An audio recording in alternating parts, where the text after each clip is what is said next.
That leads very nicely into our talk today. Our talk today by Sally Watson, named Infant Mental Health: Why Early Intervention Matters.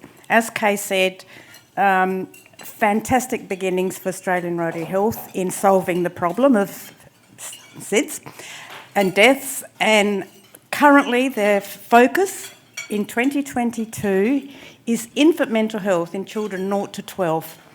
This is an area where Sally has worked in for the last 20 plus years. Very experienced in the field. It is her passion.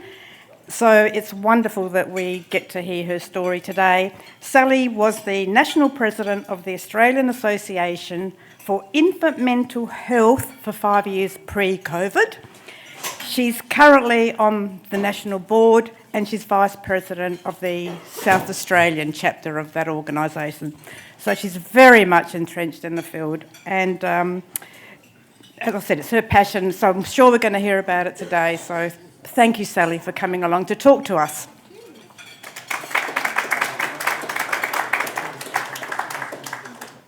Just press the stopwatch so that I can keep an eye on the time. There we go. Okay. So it's a pleasure to be here, and as Freda said, that it is my passion, and I think you'll probably pick that up in the talk that I'm doing. And it's just so it's fantastic that it's been identified by Rotary to actually see that the importance of those early years, because the early years really is what matters. So is it? Okay. So we've sort of got a slide. Is that saying? Okay, so I'm not sure what's happening here because it's. Yeah, and it's not. I'll go back. Okay, yeah. So what we're going to talk about is the infant mental health, why early intervention matters. And some of this isn't going to necessarily be new, but I think it's really good to remind ourselves of what early intervention is. It's really starting from the very beginning, like even antenatally. And the quote that was actually been up there for a while, I just thought it was a really good. Has that come up? Okay, I'll just do it a different way, that's all right.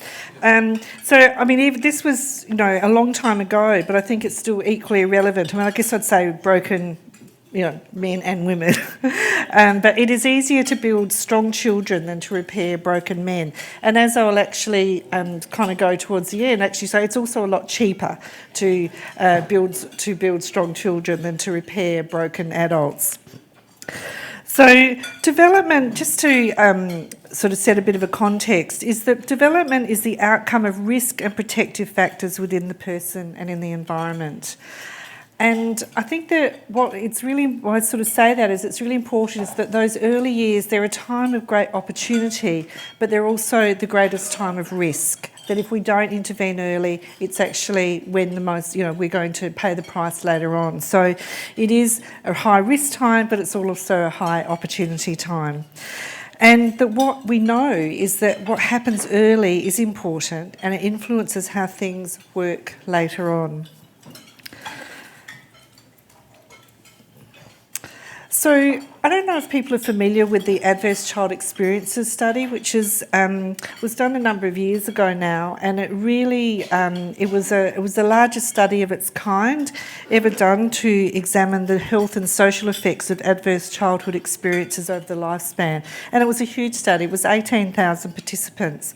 And what was interesting was actually conducted by a group at the Kaiser Permanente, one of America's leading healthcare providers and non-profit health plans. So they could sort of see that, we're having to provide cover, for all these chronic illnesses of diabetes and heart disease and cancer and drug and alcohol addiction. Let's kind of look at, is there a way that some information that's going to be helpful to us to think about understanding what's going on. And what they found, so there's just an article here that if you're interested that they published for the results. What they found was that the adverse child experiences matter. They really matter. They make a lot of the trajectory for people's health in their later life was really impacted. That abuse and neglect, sort of psychological, physical or sexual, or household dysfunction, for example, domestic violence, substance abuse and mental illness, that did impact on child development directly.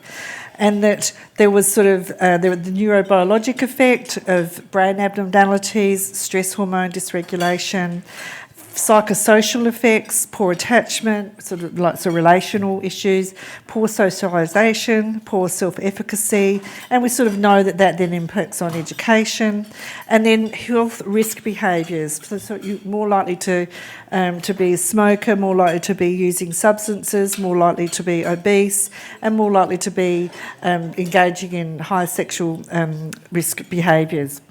And the long-term consequences of that was in disease and disability was major depression, suicide, PTSD, drug and alcohol abuse, heart disease, lots of things. But also social problems. You're more likely to be homeless. You're more likely to end up in the criminal justice system. You're more likely to not do so well at school and drop out of school. So it really did matter what happened in those early years. So this is just sort of a picture of what it looks like as those adverse child experiences. So this was sort of under, the questionnaire is that what happened to you in the first under 16, I think it is. But a lot of this was actually really early childhood. It was that, and I think often we talk about early intervention, and we sort of talk about, say, adolescence because there's sort of, suicidal behaviour or self-harming. But early intervention is really from the beginning. Because we know that if there's those adverse childhood experiences, the social, emotional, cognitive impairment, adoption of health risk behaviours, disease, disability, social problems, and early death. So, it's a huge cost to our community. So what we also know is that most maltreatment happens to younger children. So a lot of the questions in the study were around abuse, and we know that if you're under 2, that's the most risky time to be, the most likely time that you're going to be abused, and that it will actually have greater effects at that young age in terms of brain development. I don't know if people have seen that there's neglect, the impact of neglect. The brain actually atrophies. You sort of see photos of children that are in the Romanian orphanages that are typically developing infant, and one that was been in the orphanage, and the brain had actually atrophied. So, and there's very little it's hard to recover from that. So the biggest, you're more likely to be maltreated, but you're also more likely to have that long-term damage as well. You're more likely, it has that greater negative effect.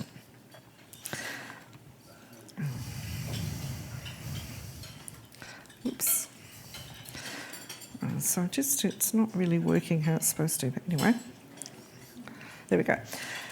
So it's jumped along. Sorry about this, it's just not worked. Okay.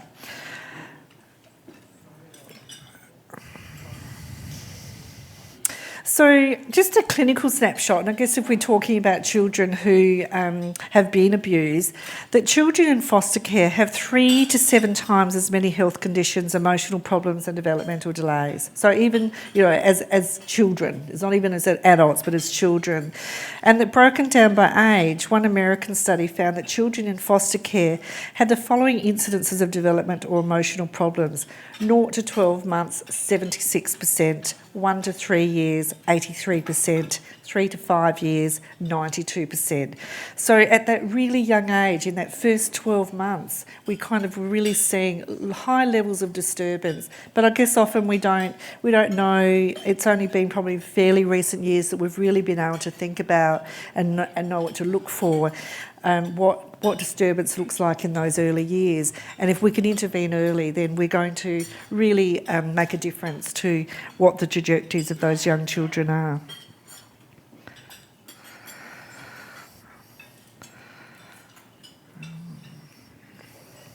Okay.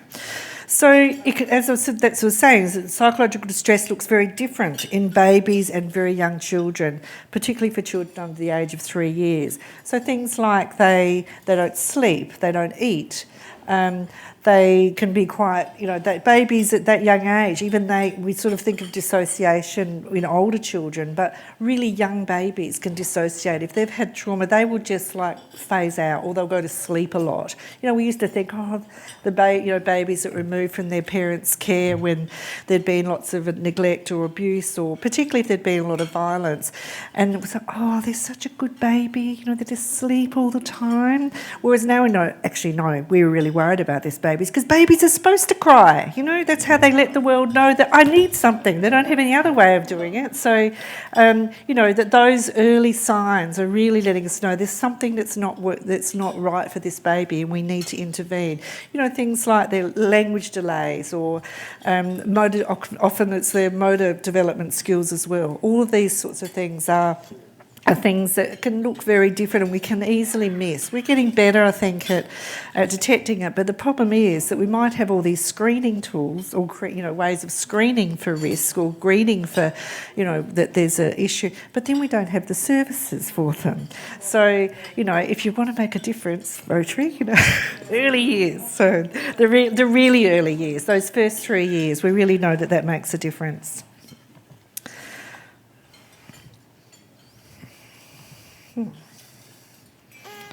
There we go. So what we know about infants is that they're best, and when I say infants, really that, I'm talking about little tiny babies, of course, but really in infant mental health we talk about up to 3 years. So infants are best understood, assessed and treated in the context of their primary caregiving relationship. So relationship is so critical, and so that's why that abuse or neglect has such a huge impact on young children, because it's a relational trauma that's happening. Being removed from your primary carer, even if they are being abusive, that in itself is a trauma as well. But of course, it's done in the best interest to keep the child safe. So what Alan Sroof, he conducted a study in Minnesota. It's been a longitudinal study of sort of children, like it's now 35, 40 years ago, I think, that he first sort of, started doing some research with some young children and their families. And he sort of says that most problems in the early years will often manifest poignantly in child behaviour. So that's what we see, like they're biting, or they're kicking, or they're not sleeping, or they're screaming a lot, or they're having respiratory problems. They're best conceptualised as relationship problems. So if we need to intervene at that relational level, it's about supporting families.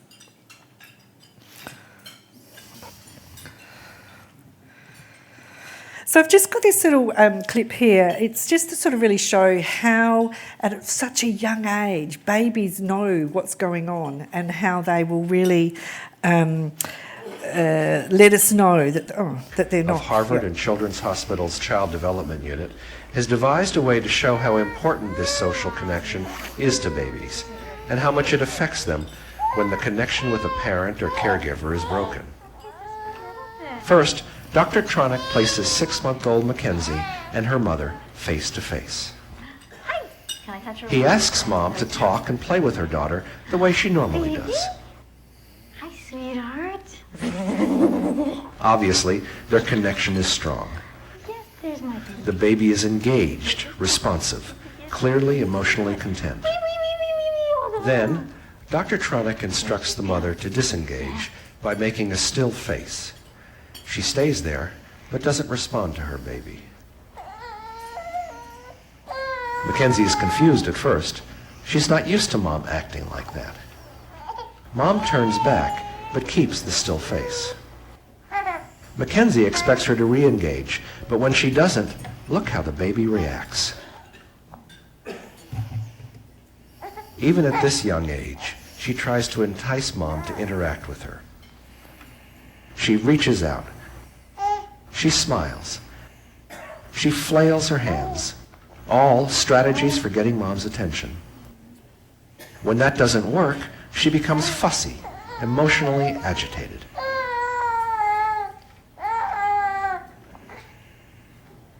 And finally, she just gives up.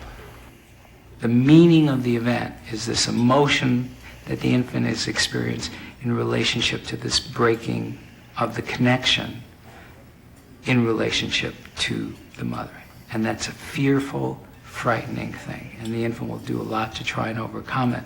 But when they fail with a sense of helplessness and a loss of control. Dr. Tronick then asks Mom to re-engage.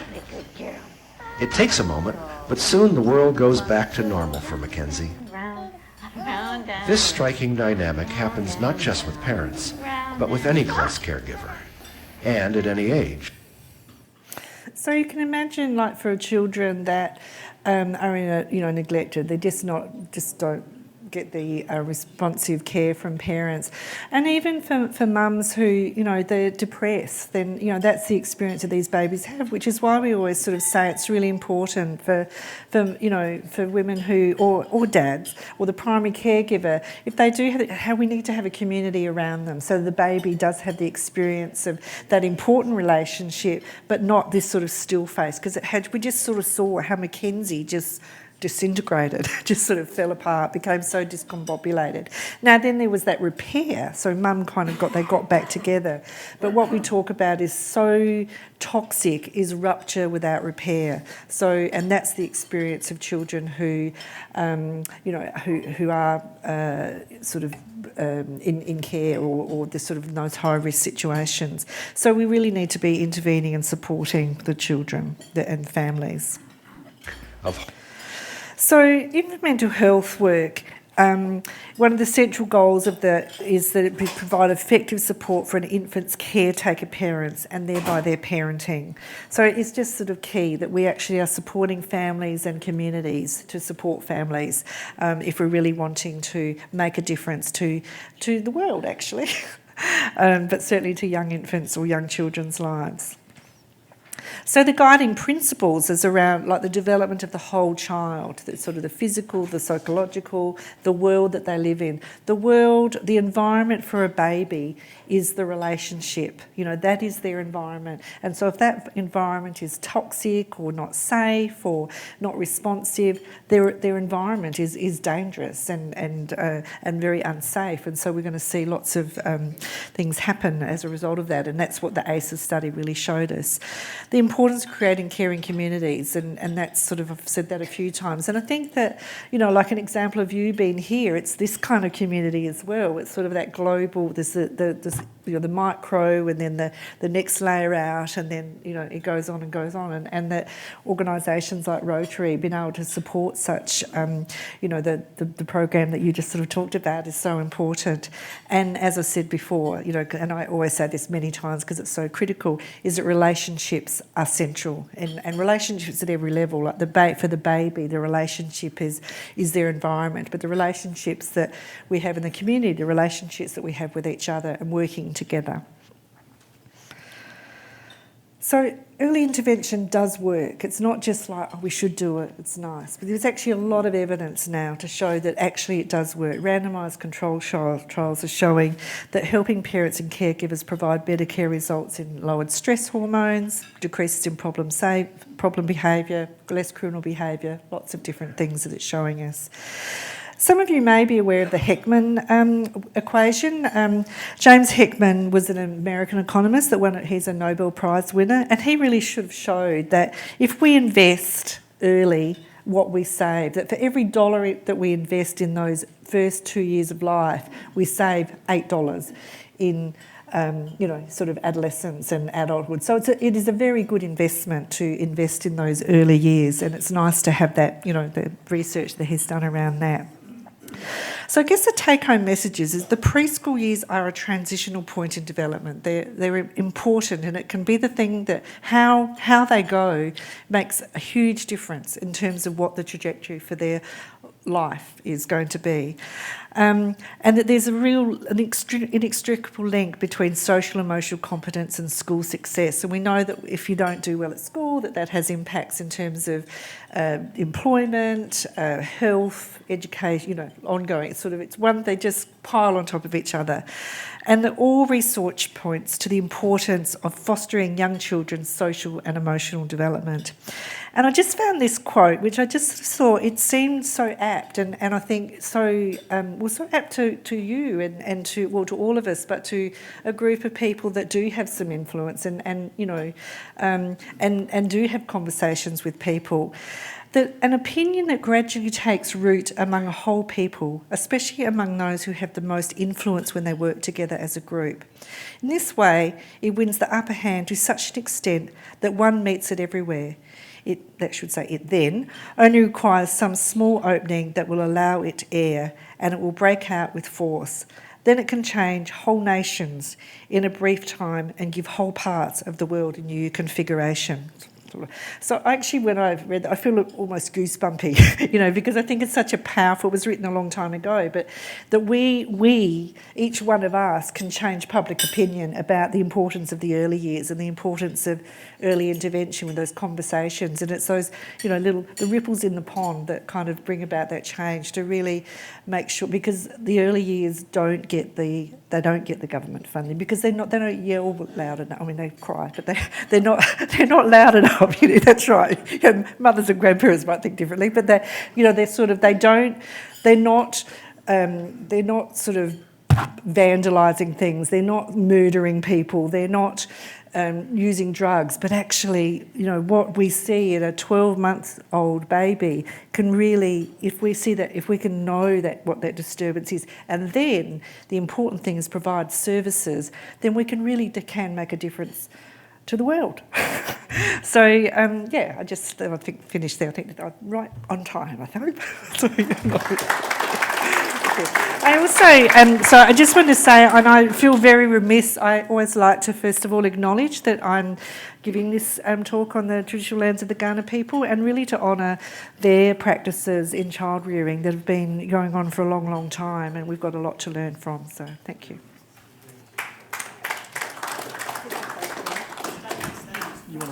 Thank you, Sally. That's inspiring, but also depressing in a way to know that for, a couple of 100+ years we've known this, and where are we, And what Sally didn't tell you is that she's a clinician who's worked with these disturbed children and their parents for a long time, and currently she's working on a special project at Helen Mayo House with Anne Swed-Williams. You didn't tell us much about that project, but I imagine it's doing some sort of research in this area. Yeah. So that's fantastic. Thank you very much, Sally. Questions? Thank you very much for a very informative presentation.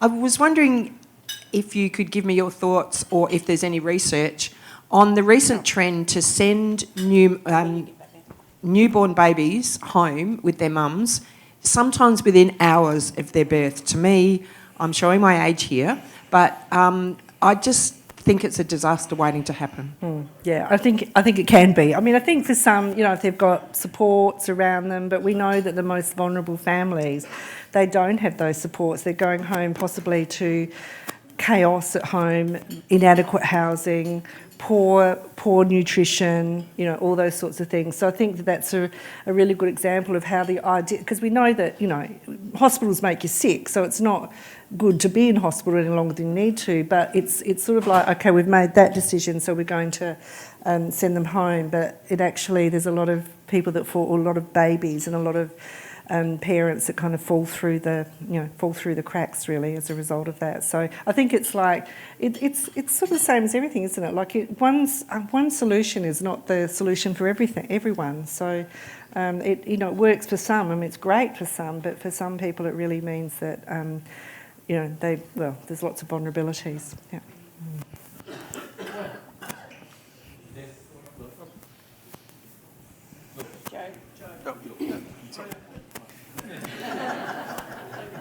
The hat. How could you miss the pineapple? I should have wiggled it. I found that little video so compelling that I was wondering whether that is something that the antenatal classes could benefit from. Oh yeah, I don't know. Yeah, I mean, it possibly just to show how powerful the important. You know, the thing is that I haven't been involved in antenatal classes for a long, long time, but I know when I used to work in community health a million years ago, that photo that was up there, you might see I'm a bit older since then. My hair's grown. So, and one of the things that was a real challenge is that often parents, they would try and sort of think about some of that, you know, future stuff, but as new, you know, about to be giving birth, they were so preoccupied, you know, probably the right word, about the birth, that it was really taking in any other information beyond that was often just fell a bit flat. So, but I agree that there's sort of about helping parents to sort of see how important they are. And that, you know, there's things that, you know, your baby does need you, and they notice. I mean, we used to think, oh, baby, like for example, children who were exposed to violence, you know, domestic violence, or actually any sort of, you know, horrible incidents. We used to think, won't matter, you know, they were under 2, they won't remember. But we actually now know that they don't have words to remember, it's all pre-verbal. But actually that's what makes it more toxic, because they don't have a language to process it. These awful things, it's in the body. And there's a wonderful book called The Body Keeps the Score. And it's, you know, so actually that's the other reason why that early intervention is so important, because it's actually trapped inside almost. And there's a wonderful therapy intervention called child parent psychotherapy, which is really all about that, sort of really, it's focusing, and it works with the dyad, works with the relationship. So, yeah. That was a long answer to your question.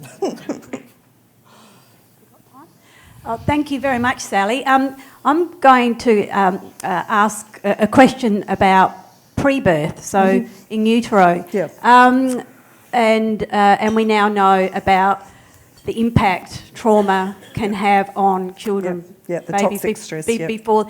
And one of the things I'm interested in is if a difficult birth, so a traumatic birth, the delivery of the baby, how that affects the mental health trajectory of that child having suffered that trauma during birth, which of course we don't remember ever what it was like when we were being born, but how that can impact, because I've heard that is absolutely. Yeah, absolutely. And I think there's lots of things in that, because often, if it's been a traumatic birth, then often it means that the mother is quite, you know, she's quite traumatised, and so it's not going to be as available, you know, because she maybe had some medical trauma that's happened, but also psychologically it's been, she's done, and sometimes it can affect, and it can be like, you've done this to me, like, you know, so that's sort of what we call the words just slipped out of my head now, but sort of the what we kind of think about, the attributions that we might have about the baby can really start very, very young, and, you know, like with a traumatic birth, if it's been for the mother, that it can be a real risk in terms of that attribution, like you're a mean baby, or, you know, and it's just what happens, you know, like it's not like they're a bad person or anything. It's just so that early, that in utero, also in terms of, you know, parents that are exposed to stress when they're, like, you know, if they are in a domestic violent relationship, or if there is just a lot of stress happening, we know that the hormones, the stress hormones that are there, they do impact on the baby, and that can affect the brain development, or the, you know, of the baby when they're born. They're already kind of behind the 8 ball when they're born because of that stress that's been going on. So, yeah. Well, then I might just take the privilege of asking questions as well. So, if I understand it correctly, you focus predominantly on the subset where you really have stress, kind of like abuse, or kind of like very difficult situations. What I want to ask is a little bit more like the other ones, the rest of the kind of broad part. Yeah. So as far as in the last decades, we have a trend that women after birth, like if they were actually employed before, tend to return to work faster, earlier, which essentially means that like children go earlier into childcare. So which then essentially means like you have multiple caregivers to some kind of degree. Do we have any kind of like ideas about like what that does? Is there some kind of consequence? Is there something that we actually know about that? Well, what we know is that quality childcare is actually a really good thing. You know, probably not, sort of 10 hours a day or for 5 days a week, but quality childcare, because children can actually, and young babies, they have a primary relationship, but then they also have the secondary, and so the childcare educator, a lot of the models, and someone here probably knows about this, they have they'll have a primary caregiver, so it's not like anybody's coming in to care for them. They actually have this person is their go-to person. So quality childcare is actually is positive, but of course, there's been some real shifts to, to make sure that those quality childcare is quality. Unfortunately, what happens, this is a bit like it's the same, the aged care sector and the early years sector, isn't it? Like the most vulnerable people in our community, the people that work there are the lowest paid, but actually they do the most important work in the world, for young children. So I think that, we need to really value the people that are working with our youngest children and our eldest, but I'm focusing on the infants, obviously. So I'm not sure if that answers, yeah. Well, thank you, Sally. I'll just pass over this certificate of appreciation of your talk today. I'm sure everyone here will agree that it's a wonderful talk. Thank you very much. And the funds raised from the bulbs at the table today will go to the Rotary Community Yeah, Project. that's fantastic. And here's a little Rotary tip. Oh, thank you. So everybody, if you could just thank Sally. Thank you.